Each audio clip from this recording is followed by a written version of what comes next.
इस वक्त की बड़ी खबर आपको बता दें, यूक्रेन पर रूस के हमलों का आज 30वां दिन है, महीना हो चुका है और कीव में रूस की भीषण गोलाबारी जारी है। कीव में अब तक 75 नागरिकों की मौत हो चुकी है। यूक्रेन की राजधानी है कीव, अभी तक कब्जा नहीं हो पाया है, लेकिन अभी तक जो रूसी हमले हुए हैं उसमें 307 लोग घायल भी हुए हैं। इसके अलावा 4 बच्चों की मौत हुई है, ये आंकड़ा जारी किया गया है। तो 1 महीना बीत चुका है, लेकिन अभी तक पुतिन की सेना कीव पर कब्जा नहीं कर पाई है और अब तक का जो आंकड़ा सामने आया है उसमें राजधानी कीव में 75 नागरिकों की मौत हुई है। तो जब से युद्ध शुरू हुआ है तब से लेकर अब तक कई नागरिकों की मौत हुई है, कई लोगों ने अपनी जान गंवाई है, जिसमें मासूम भी शामिल हैं। अमेरिका ने समुद्र में साझा युद्ध अभ्यास किया। अमेरिका कह चुका है कि उसकी सेना यूक्रेन में जंग का हिस्सा नहीं बनेगी, लेकिन वो ये भी बता चुका है कि अगर नेटो में शामिल किसी देश पर आंच आई तो वो चुप नहीं बैठेगा। और माना जा रहा है कि भूमध्य सागर में उसका साझा युद्ध अभ्यास रूस को यही बताने के लिए किया गया। ये युद्ध अभ्यास अमेरिका ने फ्रांस और इटली के साथ मिलकर किया, जिसमें शामिल कई लड़ाकू विमानों ने एक के बाद एक आसमान में उड़ान भरी और अपनी गरज से अपने इरादे रूस को बता दिए।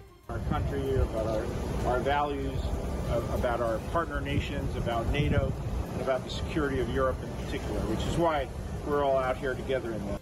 इस साझा अभ्यास में शामिल लड़ाकू विमानों ने अमेरिका, फ्रांस और इटली के एयरक्राफ्ट कैरियर से उड़ान भरी। अमेरिकी एयरक्राफ्ट कैरियर यूएसएस ट्रूमन तो पिछले साल दिसंबर महीने में भूमध्य सागर में दाखिल हुआ था, जिसमें 6000 से ज्यादा अमेरिकी सैनिक सवार थे।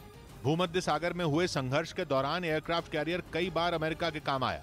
कहा जा रहा है कि जंग के कुछ दिन पहले ही इस समंदर के ऊपर अमेरिकी और रूसी लड़ाकू विमानों का आमना सामना हुआ था। रूस के हमले के बाद यूक्रेन के राष्ट्रपति ने पहली बार अंग्रेजी में अपील की। हालांकि वो अब तक जंग के दौरान यूक्रेन की भाषा में ही अपनी बात रख रहे थे, लेकिन अब जब इस युद्ध को पूरा 1 महीना हो गया तो ज़ेलेंस्की पहली बार अंग्रेजी में बोलते हुए सुनाई दिए। इसमें सबसे पहले उन्होंने यूक्रेन का समर्थन करने के लिए सभी का शुक्रिया अदा किया। साथ ही उन्होंने दुनिया भर के लोगों से सड़कों और ऐतिहासिक जगहों पर जुटने की अपील की, ताकि रूस के हमले पर विरोध जताया जा सके। Come in the name of peace. Come with Ukrainian symbols. माना जा रहा है कि ज़ेलेंस्की ने इस बार अंग्रेजी में ये अपील इसलिए की ताकि यूक्रेन और यूरोप से बाहर के लोगों से भी वो सीधे जुड़ सकें। उन्होंने ये बातें एक इमारत के सामने कही, जहां उनके पास एक सुरक्षा कर्मी भी नजर आया। यानी इस बार वो बंकर के अंदर नहीं दिखाई दिए। कीव में यूक्रेन सेना और रूस के बीच भयानक युद्ध जारी है। रूसी सैनिकों की गोलाबारी में एक गोदाम जलकर खाक हो गया है। आग की ऊंची ऊंची लपटें देखी गई, जिन्हें बुझाने के लिए दमकल कर्मियों को कड़ी मशक्कत करनी पड़ी। बताया जा रहा है कि इस इमारत में खाने का सामान रखा हुआ था। ये तस्वीरें आप देखिए, रूसी गोलाबारी में किस तरीके से आग लग गई। और सबसे पहले एक्सक्लूसिव तस्वीरें हम आपको दिखा रहे हैं। ये पूरा गोदाम तहस नहस हो गया। आग बुझाने में दमकल कर्मियों को काफी मशक्कत भी करनी पड़ी। यूक्रेन की ओर से रूसी सेना को माकूल जवाब दिया जा रहा है। यूक्रेन ने एक रूसी शिप को आग के हवाले कर दिया। यूक्रेन की ओर से दावा किया गया कि इस शिप पर मिसाइल से हमला किया गया। हमले के बाद भयानक आग का मंजर दिखा, धुएं से पूरा आसमान काला पड़ गया। रुक रुक कर आग की लपटें देखी गई। बताया गया कि शिप में 200 से 300 लोग सवार थे। रूसियों ने जहाज को पूरी तरह से जलने से बचाने के लिए इसे डुबो दिया। तो रूसी शिप पर यूक्रेन ने यह हमला किया है। आप देखिए, धुएं का गुबार नजर आ रहा है और ये वीडियो यूक्रेन की तरफ से जारी किया गया। चर्निव शहर के मेयर ने एक वीडियो जारी कर वहां हुई बर्बादी का मंजर दिखाया है। रूस के हमले में चर्निव शहर पूरी तरह तबाह नजर आया और वहां मिसाइल अटैक में इमारतें पूरी तरह बर्बाद, जबकि सड़कें टूटी हुई दिखी। शहर का हाल देखने के लिए वहां के मेयर खुद एक गाड़ी में बैठकर सड़कों पर निकले। इस दौरान चारों तरफ धुएं का गुबार नजर आया। चर्निव में मिसाइल हमले के बाद की तस्वीरों में जगह जगह जलती इमारतें और सड़कों पर बिखरे टायर दिखाई दिए। ऐसा लगा जैसे वहां कोई शहर नहीं बल्कि मलबे का ढेर हो। एक और वीडियो में चर्निव के रिहायशी इलाके में जली हुई गाड़ियां दिखी। वहां एक स्कूल की इमारत के पास भी अटैक हुआ था। हालांकि इस वीडियो में चर्निव के मेयर ने दावा किया कि यूक्रेन की सेना ने वहां से रूसी सेना को खदेड़ दिया। इस वक्त की बड़ी खबर हम आपको बता दें, इस वक्त की सबसे बड़ी खबर हम आपको बता रहे हैं। अमेरिका की चीन को चेतावनी। महायुद्ध ब्रेकिंग आपको बताएं, रूस की मदद पर चीन को बाइडेन ने धमकी दी है कि गंभीर परिणाम भुगतने होंगे। तो चीन को पहले ही नेटो प्रमुख भी धमकी दे चुके हैं और अब अमेरिका ने भी धमकी दी है कि रूस की मदद पर चीन को बाइडेन की धमकी है, गंभीर परिणाम भुगतने की चेतावनी दी है।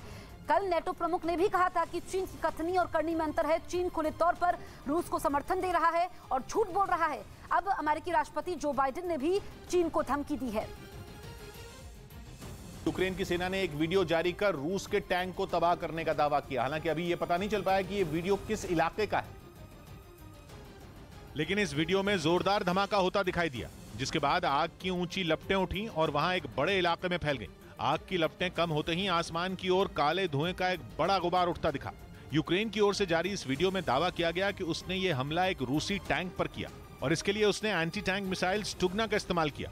स्टुगना मिसाइल से किया गया यह हमला बेहद सटीक रहा और इसमें एक रूसी टैंक तबाह हो गया। उधर रूस की सेना ने खेरसोन इलाके में बिछी बारूदी सुरंगों को नाकाम करने का वीडियो जारी किया। दावा है कि यूक्रेन के फौजियों ने उन्हें बिछाया था ताकि रूसी सैनिकों को खेरसोन में दाखिल होने से रोका जा सके, लेकिन रूसी सेना ने सर्च ऑपरेशन के दौरान वहां बिछाई गई बारूदी सुरंगों को ढूंढ निकाला और फिर सावधानी बरतते हुए उन्हें नाकाम कर दिया। इस दौरान वहां एक के बाद एक कई धमाके हुए और आग की लपटों के साथ काले धुएं का गुबार उठता दिखाई दिया।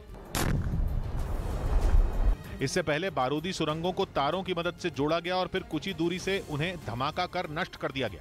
रास्तों में बिछी बारूदी सुरंगों को नाकाम करने के लिए एक खास किस्म की गाड़ी का भी इस्तेमाल किया गया। ये गाड़ी बिना किसी नुकसान के बड़ी आसानी से बारूदी सुरंगों को नष्ट करने में माहिर है। खेरसोन के जिस इलाके पर रूसी सेना कब्जे का दावा कर रही है, वहां अब तक ऐसी हजारों बारूदी सुरंगों को तबाह किया जा चुका है। वहीं मारिउपोल में यूक्रेन की सेना ने रूस के काफिले पर जबरदस्त हमला बोल दिया। एक बख्तरबंद गाड़ी को आग के हवाले कर दिया और 3 सैन्य ट्रक को भी ध्वस्त किया गया है। इस पर मोर्टार से गोले दागे गए। ये दावा यूक्रेन की ओर से किया गया है। पिछले कुछ दिनों से मारिउपोल में भीषण जंग चल रही है और आमने सामने की लड़ाई हो रही है। तस्वीरें आप देखिए, ये तस्वीरें बर्बादी की हैं। मारिउपोल पर रूसी सैन्य गाड़ियों पर हमला किया गया है और अब से कुछ देर पहले यूक्रेन की तरफ से यह वीडियो जारी किया गया। वहीं एक और जगह यूक्रेनी सेना ने रूसी टैंक को उड़ा दिया। सड़क पर खड़े रूसी टैंक पर ऊपर से बम को गोला गिराया गया। तेज आवाज के साथ टैंक पूरी तरह से जल गया और चारों तरफ धुआं ही धुआं नजर आया। ये दावा यूक्रेन की सेना ने किया है। आप देखिए, रूसी टैंक तहस नहस हो चुका है और ऐसी तस्वीरें आप देखिए कि ऐसा लग रहा है जैसे कोई ज्वालामुखी वहां पर फटा हो। ये तस्वीरें इस बात की गवाह हैं और वहां पर आसमान तक धुएं का गुबार छा गया। यूक्रेन की सेना की तरफ से ये वीडियो जारी किया गया है। रूसी टैंक जो कि दुनिया में सर्वश्रेष्ठ माने जाते हैं, उस पर किस तरीके से हमला होता है ये आप देखिए। पूरा टैंक तहस नहस हो गया।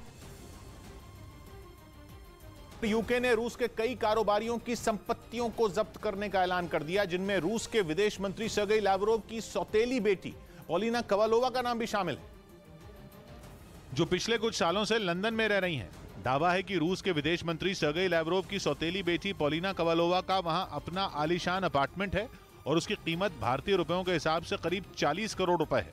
बताया गया कि इस अपार्टमेंट में swimming pool, gym, spa, cinema सब हैं, जबकि कवालोवा की मां का मॉस्को में एक घर है जिसकी कीमत भारतीय रुपयों के हिसाब से करीब 50 करोड़ रुपए है। 26 साल की कवालोवा लंदन से अपनी पढ़ाई पूरी करने के बाद वहीं बस गई, लेकिन यूक्रेन पर हमले के बाद रूस के विदेश मंत्री लावरोव और उनकी पत्नी के बीच के रिश्तों का पता चला तो उनकी जायदाद को जब्त करने की मांग उठने लगी थी, जिस पर यूके के प्रधानमंत्री बोरिस जॉनसन ने मोहर लगा दी। इसके अलावा रूस के 6 बड़े बैंकों और एक ड्रोन बनाने वाली कंपनी पर भी पाबंदियां लगा दी गई। इतना ही नहीं, रूस की मदद करने के आरोप में वैगनर ग्रुप पर शिकंजा कस दिया गया। ये वही वैगनर ग्रुप है जिस पर यूक्रेन के राष्ट्रपति जेलेंस्की की हत्या की साजिश का आरोप लगा था और दावा किया गया था कि जेलेंस्की को मारने के लिए भाड़े के हत्यारे भेजे गए थे, जो वैगनर ग्रुप और चेचन स्पेशल फोर्स से थे।